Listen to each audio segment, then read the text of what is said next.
Bonjour à tous, Othman Gabardi vous présente. Chaîne spécialisée, électricité, industrielle.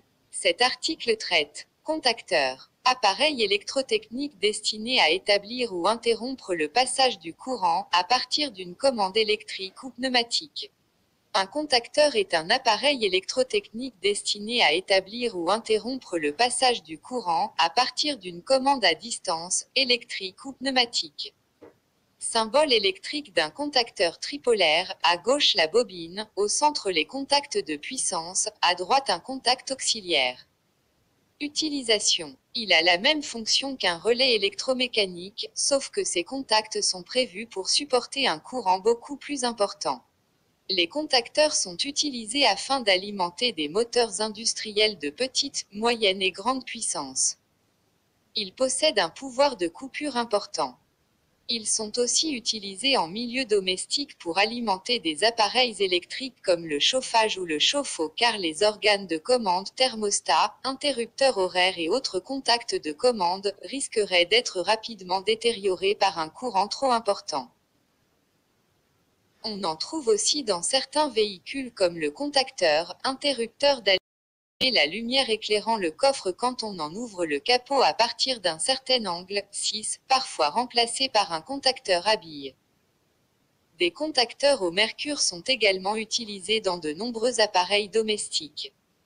Selon leur utilisation, ils peuvent être unipolaires, bipolaires, tripolaires ou encore tétrapolaires, c'est-à-dire qu'ils possèdent de 1 à 4 contacts de puissance.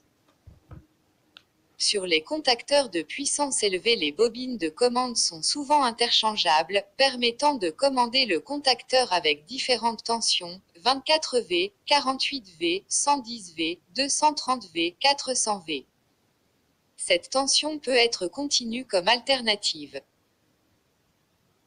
Les contacteurs tripolaires comportent la plupart du temps un contact auxiliaire, tandis que les contacteurs tétrapolaires n'en ont en général pas, la place du contact auxiliaire étant occupée par le quatrième contact. La différence entre contact de puissance et contact auxiliaire réside dans le fait que le contact de puissance est prévu pour résister à l'apparition d'un arc électrique issu d'un fort courant, à l'ouverture ou à la fermeture du circuit. De ce fait, c'est ce contact qui possède un fort pouvoir de coupure.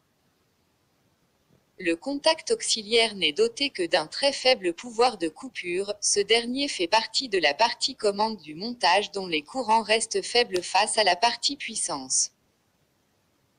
Ainsi, la seule différence qui existe entre un relais électromécanique et un contacteur est la présence ou non de contact de puissance, pouvant établir ou interrompre de forts courants. 2. On peut considérer un contacteur comme étant un relais de puissance, ou bien un relais comme étant un contacteur dépourvu de contact de puissance. 2. Différents contacteurs. Contacteur de petite puissance tétrapolaire. Contacteur très forte puissance de technologie assez ancienne. Contacteur tripolaire moderne. Cliquez sur une vignette pour l'agrandir. Chaque contact d'un contacteur est composé de deux parties distinctes. Une partie fixe appelée armature fixe. Une partie mobile appelée armature mobile. Lorsque la bobine n'est parcourue par aucun courant électrique, l'armature fixe n'exerce aucune attraction magnétique sur l'armature mobile. Celle-ci est maintenue éloignée de l'armature fixe par un ou plusieurs ressorts, le circuit magnétique est alors ouvert. Lorsque la bobine est parcourue par un courant suffisant, l'armature fixe attire l'armature mobile et se colle à celle-ci, le circuit est désormais fermé. L'armature mobile du circuit est solidaire des contacts du contacteur. Les mouvements de l'armature mobile entraînent donc l'ouverture et la fermeture des contacts.